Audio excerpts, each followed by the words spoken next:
Resident Evil.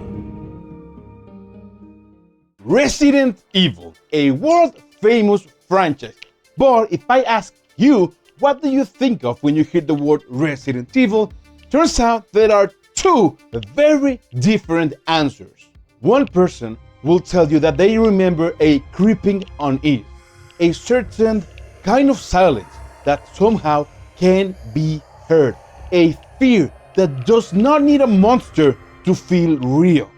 While the other will say something like, action, guns, punching rocks, a conveniently placed rocket launcher on every single ending. Before anything, I just want to clarify that I will not go too into depth on every single game because this video is already going to be way too long for my taste. But since Resident Evil 9 is just around the corner, I figured that there is no better time to look back through the journey that brought us here. I'll be honest, as a kid, I never played Resident Evil. It scared me. It terrified me, okay? In fact, the only Resident Evil game that I played when I was a kid was Resident Evil 5, and that was because it was an action game. I didn't even know I was playing as Chris Redfield until I beat the game. But remembering that key moment on my teenage years made me realize how different is Resident Evil nowadays from the Resident Evil that I played when I was a teenager. And that made me realize how different are my Resident Evil games that I played as a kid from the original games that released when I was just born.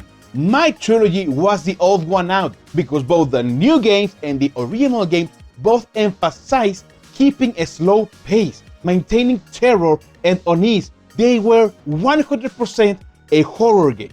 And with all of that in mind, I decided to investigate, to dig deeper about the history of this franchise. And that is when I got to the sudden realization that Resident Evil, just like any other functioning adult, had a midlife crisis.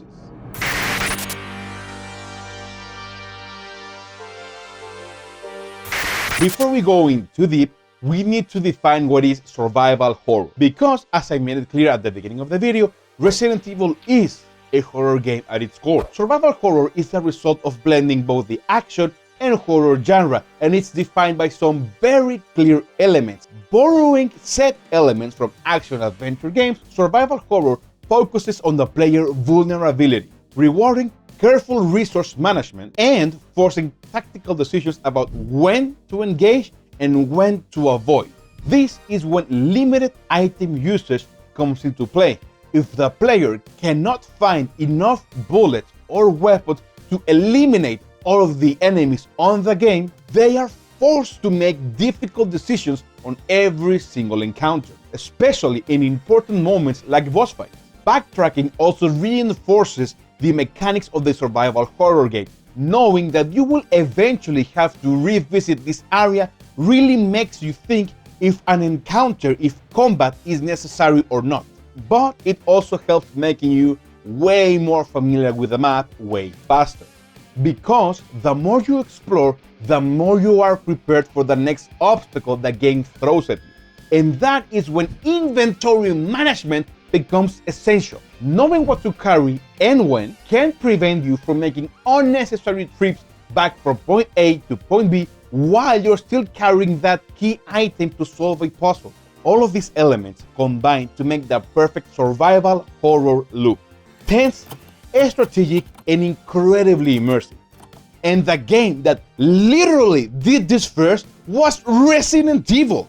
They invented the genre. You see, in 1993, Shinji Mikami was tasked with making a remake from the first horror game from Capcom. And the similarities between these two games are endless. Starting by the creepy mansion lost in the mountains where both games take place, and things like traps, puzzles, and the now famous door loading screens. Another key decision that the team made for Resident Evil was removing all of the music. In the game, you only hear your footsteps, the mansion, and the zombies. This makes the game feel incredibly much more tense, more real, more scary, and more organic. Besides that decision, they also decided to use the infamous or famous, depending who you ask, fixed camera angles. This was meant to not let the player see what was around the corner or not see what was in a whole room at once, because they wanted to make you feel afraid of what is unknown. By the time that Resident Evil was supposed to release, even though it had all of these ideas and concepts expertly mixed in, there was doubt in the team. Everyone thought that this game was gonna bomb, but on March 22nd, 1996, that day Resident Evil released, they erased all doubts from all people, becoming the best-selling game in the United States, the United Kingdom, and in Japan. It broke records. It sold more than 1 million copies, much more than anyone expected. And what do you do when you have a brand new golden egg on your hands? You make a new one.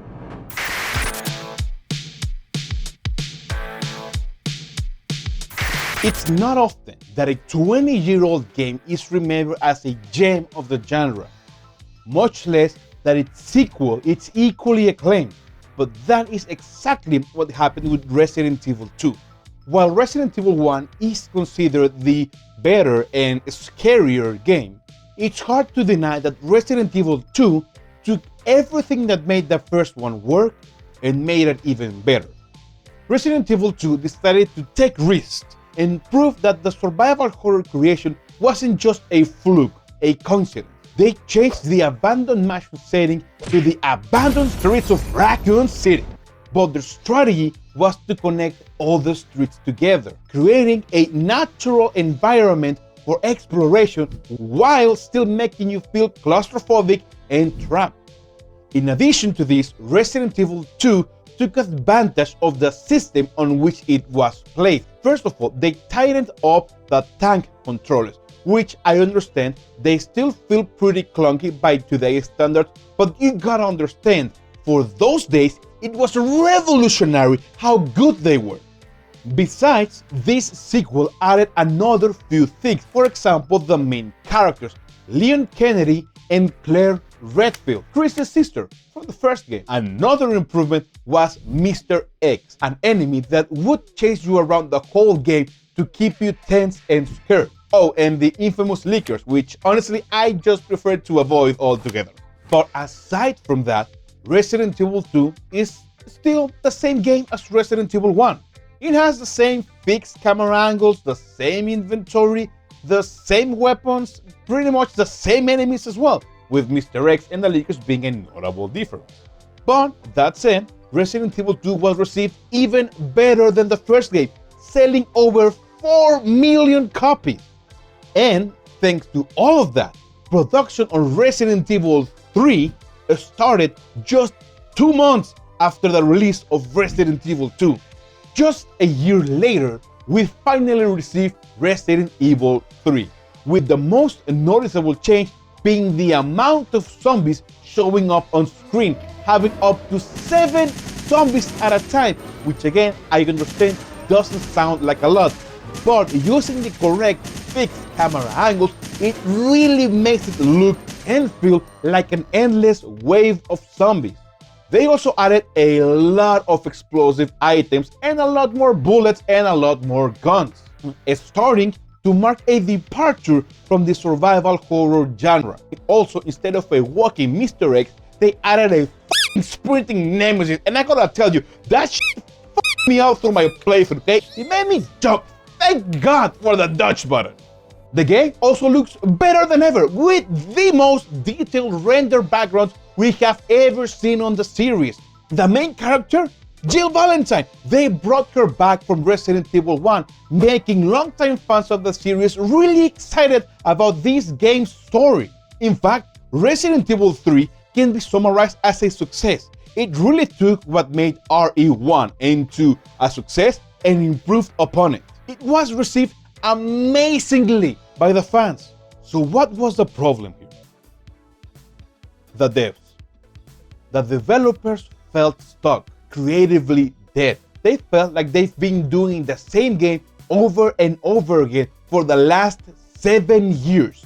Plenty of people on the team quit just because of that. And also thanks to that reason, it would be years before we would see another mainline installment for the series. if Resident Evil was to shine again, something needed to change.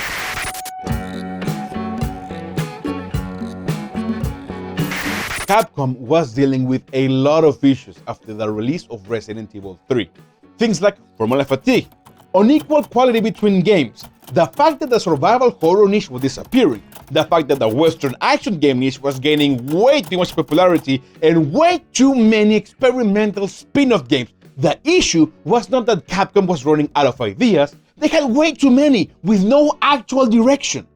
Games like Code Veronica, an FPS, Outbreak, an online co-op, Gaiden, an RPG Lite. These games were selling 1 to 3 million copies, and the reviews went from good to excellent, yet the cultural impact was waning. We were still playing with fixed cameras, tank controls, a backtracking heavy design, which was amazing at the start, but now, years later, what once felt tense, now it just feels familiar. By the early 2000s, Resident Evil wasn't dead. Hell, it wasn't even failing, but it was no longer leading. Like when the legendary movie franchise keeps making technically good movies, but they are no longer leading the medium. Looking at you, Marvel. Capcom needed a reset button. They knew that if they kept making the same game over and over again, Resident Evil would slowly die. And Resident Evil 4? That was the reset button they needed. Players wanted speed, control, cameras that follow them, not watch them. And we saw that in games like Halo, GTA 3, Metal Gear Solid 2. And Resident Evil 4 delivered just that, if not even more. In fact, many of the things that were introduced in Resident Evil 4 became industry standard, inspiring a whole new generation of games. The complexity of the game was taken through the roof. Therefore, a brand new over-the-shoulder camera was introduced for the first time in gaming history. Can you understand what that means? We also got more action and more shooting than ever before. We as players had to juggle more enemies and more resources than what we were used to. And we had way more inventory management to do, making us use not only our guns, but our brains to deal with the challenges that the game threw at us. Here is the crossroad that I mentioned. This game is the start of the 3-game-long midlife crisis of Resident Evil, where we take the survival horror that was created and defined by this IP and switch it for action horror, a move that, if you ask me, was brilliant, but also it was the beginning of almost the end. You gotta understand, Resident Evil 4 was not made to be better than the other games. Resident Evil 4 was made because the other games were no longer enough. Everything on this game was made to redesign what it meant to be Resident Evil. And that was no easy task. 4 different versions of this game were scrapped, trying to find that sweet spot for the new Resident Evil. One of those scrap games went on to become Devil May Cry. Crazy. You know. Now there were weak points on the enemies that reacted differently to your ammo, giving you a bunch of different ways to deal with zombie hordes. The melee system was rebuilt to make it feel better, if not necessary, to go throughout the whole game. The over-the-shoulder camera became industry standard for the rest of the games on the generation. And it worked. It worked absolutely fantastically. Resident Evil 4 was praised globally, becoming the 4th best-selling game of Capcom and on the series. This game was literally ported to every single console created after the release of the game. The village sequence was regarded as the best opening sequence for any game in gaming history. And what do you do when you have a brand new golden egg in your hands? Say it with me, you do it again, but bigger.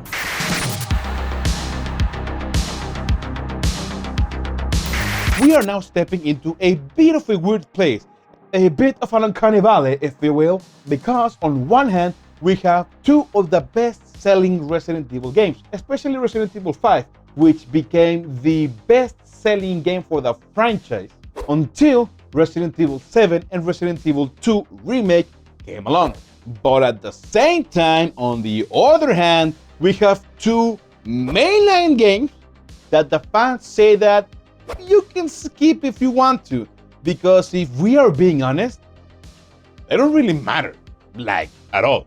Resident Evil 5 brings back beloved character Chris Redfield, something that everybody loved. But alongside Redfield, we also have the promise of a co-op game. Therefore, a new character, Agent Shiva, was introduced to the mix, something that not everyone was a fan of, because that meant that to a lot of people it felt like unless you were playing with a friend on actual co-op, you were having a lesser experience thanks to the AI companion, even if that was not the case. On top of that was the fact that Capcom confirmed with Resident Evil 5 that the new action-heavy focus that Resident Evil 4 was taking was gonna be the main focus for the series in and of itself. The combat system on Resident Evil 5 is pretty similar to its predecessor, using weak points to enable melee takedowns and bringing a variety of weapons and a variety of ammo to the function.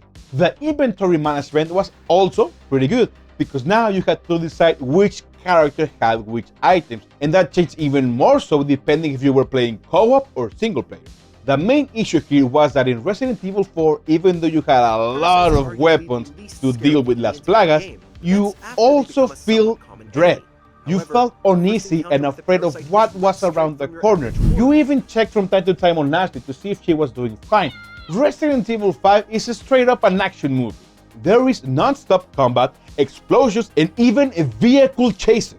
Because Resident Evil 5 was not trying to scare you. They were trying to give you an action movie hero protagonist rush, and in that sense, they succeeded. But they started to lose the edge of the knife they used to carve Resident Evil 4. The franchise was starting to lose its identity. While in Resident Evil 4, you see a good balance of the old games and the new games, in Resident Evil 5, you mostly see action with sprinkles of characters that you used to know, treated more like Easter eggs than anything. But this game would become the best-selling game of Capcom, let alone Resident Evil, of Capcom for the years to come. So again, what do you do when you have a golden egg in your hands? You do it again. You do it again, but bigger. Resident Evil 6, baby! More action, more guns, more explosions! This game is big. Everyone and their mother is in this game. This is the Avengers Endgame of Resident Evil. We have not one, not two, not three, but 4 different campaigns with Leon, Chris, Ada Wong, and even Wesker's son.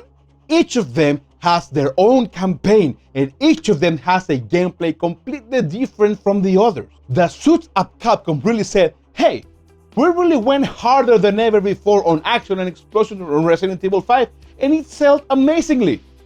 Let's do it again!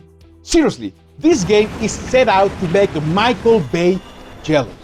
Every last thing that made Resident Evil was out the window. This was 100% an over-the-top action movie with all of the characters and gameplay that you could have wished for. Again, the issue here is not that Capcom was running out of ideas, it's that they had way too many that they wanted to shove into one single game. They had 600 employees working on this. Because they wanted to broaden their audience as much as possible, they ended up attracting nobody. They were trying to create a new genre called horror entertainment, which was supposed to be a middle ground between action and horror, but ended up being a middle finger for both. This game sold millions of copies, yes, but it was nowhere near what they expected. This game sold so bad that Capcom had to explain to its shareholders why the game underdeveloped so hard, and it would cost them so much money that again, it would be years before we saw a new mainline game for the series. And like I mentioned before, if Resident Evil was to shine again, something needed to change.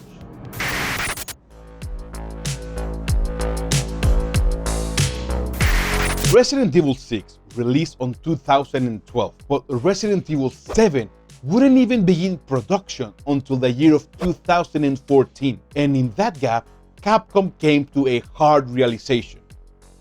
Something had to change. Resident Evil didn't need to be Call of Duty. It didn't need to be Halo. Trying to compete in that space only pushed the franchise further away from its identity. So, Capcom brought in a veteran, Jun Takeuchi, a developer that had worked on multiple entries on this same franchise, including Resident Evil 1 and 5. His first question for Resident Evil 7 wasn't about mechanics or the scope. It was much more simpler than that. What is Resident Evil? And the answer was clear. The next game had to be 100% horror. But this wasn't a small shift. For almost a decade, the franchise was defined by action, scale, and spectacle. To move back toward fear, it required a fundamental change in philosophy. Takeuchi's pitch to the investors was simple but risky. The idea? The game would be narrow but deep. Not open world, not even co-op, a strictly single player. A more intimate experience built around anxiety and vulnerability, reinforced by a first-person camera designed to pull the player closer to the danger, not away from it. And that design philosophy can be felt on every single corner of Resident Evil 7. This game doesn't empower you, it pressures you. Ammo is scarce, enemies do not behave like a shooting gallery, and combat isn't even satisfying, it's stressful, because this game doesn't ask you if you can fight, it asks you if you should. Horror here isn't created by spectacle, but rather through presence. Long stretches where nothing happens, footsteps that you can't place, sounds that suggest danger before you even see it, because the Baker house isn't a level. It feels lived in, occupied, hostile in a quiet but personal way. Storytelling moves into the environment itself with family photos, VHS tapes, decay creeping on the walls.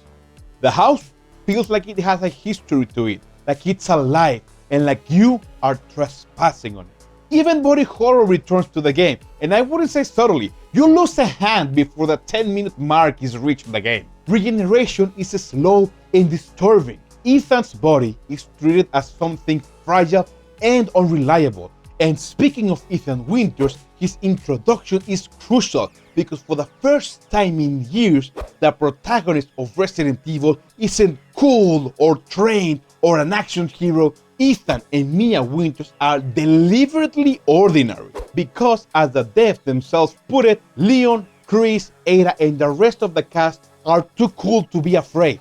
So now we get to see the horrors of a bioweapon through the eyes of a regular person. Ethan is a blank canvas, and that's the point. Through him, we see bioweapons not as stage pieces, but as actual nightmares. Evelyn, the first appearance of the Muramai, reinforces this shift with horror based on family, obsession, and control instead of action, spectacle, and explosion. Everything in Resident Evil 7 works towards the same goal, making the player feel alone. This wasn't just a course correction for the franchise, it was the start of a new chapter. By blending classic survival horror principles and combining them with a modern presentation, Resident Evil 7 breathed new life into the franchise, both creatively and commercially, because this game sold over 10 million copies, proving that fear, not action, but fear was and still is the series' strongest weapon. With Resident Evil 7, the franchise was no longer running from its identity. It had finally come home.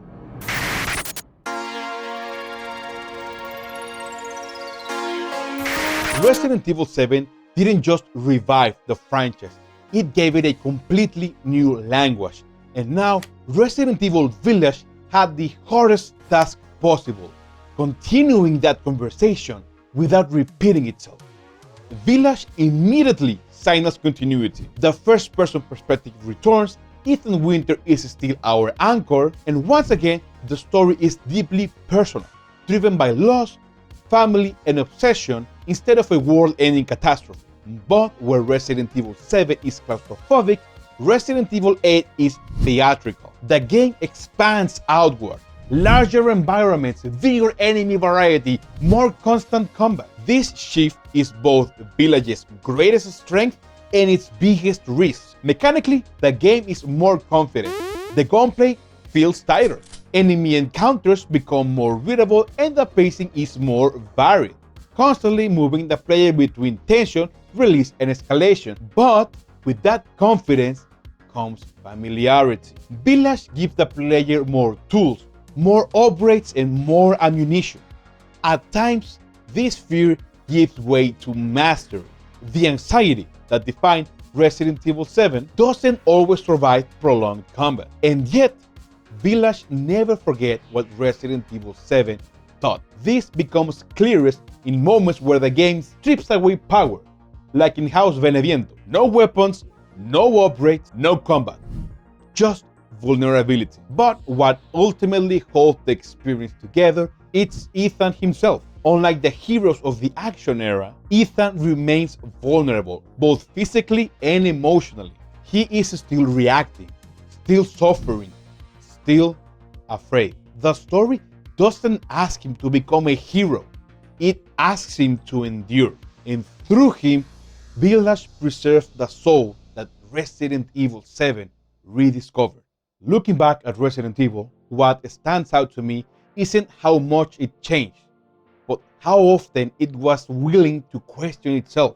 Capcom never let the series stay still. Through horror, action, experimentation, missteps, and even reinvention, Resident Evil always kept moving. Sometimes too far, sometimes too fast, yes, but never without intention.